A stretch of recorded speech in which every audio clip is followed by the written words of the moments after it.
Hey guys, how do you find your offer price or what the property is valued in? And then what do you make your offer? That's what we're going to talk about here on this video.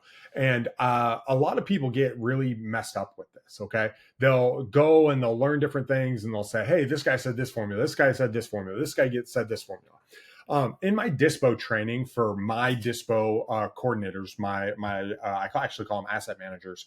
What I tell them is that it's very important to understand how our end buyers and what investors are looking for when they buy a deal. Okay. If we're selling rental properties, what kind of cash on cash return, what kind of returns are they looking for and back into the deal?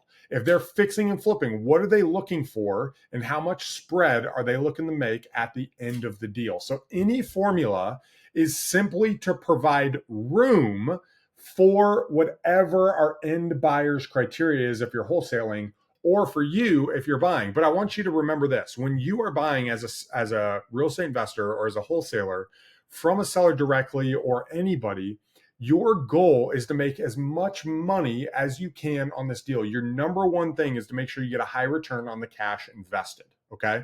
So your goal is actually to get it under contract for the lowest price possible. But how do you do that? Number one is you need to come up with the ARV, or the after repair value.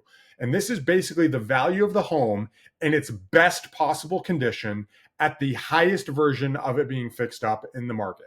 What is that after repair value? What is that after renovation value, which we're going to talk about how to find that in a second. And then the second thing you need to do is, what is the way in which you're going to come up with your offer? What is your max allowable offer and what is your ideal offer? And I have a threshold system that I want to walk you guys through that I've been using for years, because once it crosses a threshold, it changes the way that I talk to a seller, especially as you're back and forth and you're pretty close. Your conversation changes based on the thresholds. So I'm not going to go into the conversations today, but I am going to go into the thresholds and the numbers and how you can go about making those offers. So number one, how do you come up with the property value? Now, when I'm coming up with the after repair value, or the value of the home when it's in its best condition, what I like to do is I am looking at comps in the area. I want to look at comps, and I'm actually looking for a couple different things to find out the most the house is going to be worth. I'm looking for the best rehabbed properties. I'm looking for other investors who have rehabbed the home and made it to the best it could be. One of the things to watch out for is seller homes where there was a home seller who moved that did additional amenities or landscaping. You don't want to count these. Sometimes you'll see like a $30,000 price jump because this one is super unique. You want to exclude those, but you do want to find homes that are very similar, that look similar to yours, with a similar style, look, square footage, bedrooms, bathrooms, and you want to grab those properties and you want to grab the highest. And ideally, you want to grab 3. Then what I like to do is I like to isolate, okay, what are the ones that are in livable condition in the area that are not fully renovated, but are in livable condition that sold? Typically, you'll have, let's say it's like 150,000 ARV. You'll have that top, those 3, 4 that sold at the top at 150,000 or somewhere between 140 and 160, right? And then you'll have kind of a step down at like a 125, which is kind of like some areas are really nice, but other ones are like lived in and comfortable. And I like to call that my as is value as well. And this kind of gives me an idea of the what does it look like when it's fully rehabbed? What does it look like for it to just be livable and put on the market? And what I'm looking for bedrooms and bathrooms. I'm looking for garage similar, square footage. Does it have a garage? What type of garage? Is it detached or attached? Is it similar to mine? What does the basement look like if there's a basement? In Michigan, we call them Michigan basements, full basements, remodel. Like what are the basement criteria? From there, I'm looking at the acreage, and specifically, is it wooded or is it open? And we're looking for similarities in all of these factors, all right, to make sure it's most similar to our house. Then after that, I'm going to take from my conversation with the seller all of the repairs, and I'm going to minus the repairs to get an idea of what it's going to take to get to that full value. Okay. So that's how I come up with the value of the property. I figure out the repairs, which is in a different video. And then when I come to my offer price, here's what I like to do, guys. I do just a general rule, and I kind of bounce it back and forth, but I do a general rule of saying, hey, I can sell this property to an investor around 80 to 85 cents on the dollar, depending on the area. Okay. If it's in a major metropolitan area. So, what I like to do is I like to take that number, I might do 80 cents, and then I will subtract how much I want to make on the property or my fee. So I'll do, okay, my max number that we can buy this property is 150 minus 32,000 for a rehab, times 0.8, and then I'll get a number, and that'll be my max. Okay, that'll be the max number, and then I try to get it as low as possible. And then what I like to do is I like to do what is a 0.7, what is a 0.65.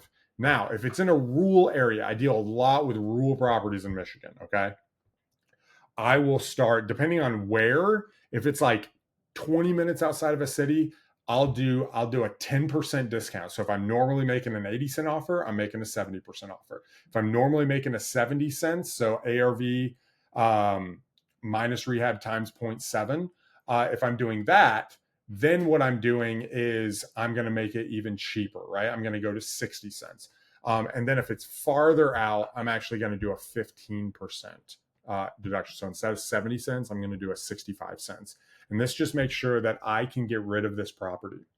I've had properties in rural Michigan. I actually have one right now that's in Bessemer, Michigan. Okay. I'm getting ready to sell it on the sale side. I purchased it. I had an ARV of the property for 60,000. I had a repair of the property for about 25,000. And we initially put it under contract for 20 grand. And our plan was to sell it for 30 on the market as is. Well, after doing some inspections, after looking at it, we noticed some pipes were busted from being frozen because it was winterized incorrectly. We ended up renegotiating that price down to $10,000. We purchased it for 10, and now we're turning around and we're selling it. We actually have it under contract for $25,000. But in those rural areas, the formula kind of shifts, and you want to come cheaper, as cheap as possible. Okay, because the cheaper you are, the more security you have in those rural areas. And there's things to watch out for. Is it cold? Are pipes busted? How much is renovations? I'll give you an example. To clean that property out, it cost me $3,000 to do a trash out that normally here in Grand Rapids would only cost me about $1,100. So there's factors there on why you want to get it cheaper. But in order to come up with offer value, ARV minus rehab times 0.85, that's the highest threshold. That's threshold 3, times 8.80, that's threshold 2, 7.75, that's threshold 1. Okay, anything under 75 cents, you're pretty much going to move that property if it's in a major area. If you're in a rural area, we want to discount it by 10% at least. If it's very rural, 15%. And that's the formula, guys. You want to make this really easy. You want to figure out the ARV, then you want to figure out your multiplier, and all said and done, if you really want to gauge this, I like to check it against, okay, if I was to flip this property, let's take ARV times 0.92, that's full realtor commissions, that's for the full 6% on the buy side and the sell side, plus the closing costs, which is an estimated 2%. So I take ARV times 0.92 minus rehab. So let's say it's 32,000. All right, minus $25,000, which is a minimum profit that a investor would want to make most of the time that I'm finding on a flip property when they're purchasing. And then I want to compare that to my formula offer and make sure they fit. If they do, you're good to go. If they're off, see if is it in your favor so you can get a higher price, or is it where an investor probably wouldn't buy this and then you need to get it cheaper. Those are things to look out for when you're running your ARVs and you're coming up with your offer prices. Make sure you get the value correct, and then make sure you run it according to the thresholds: 85 cents, 80 cents, 75 cents, and then discount it further if it's rural. Peace.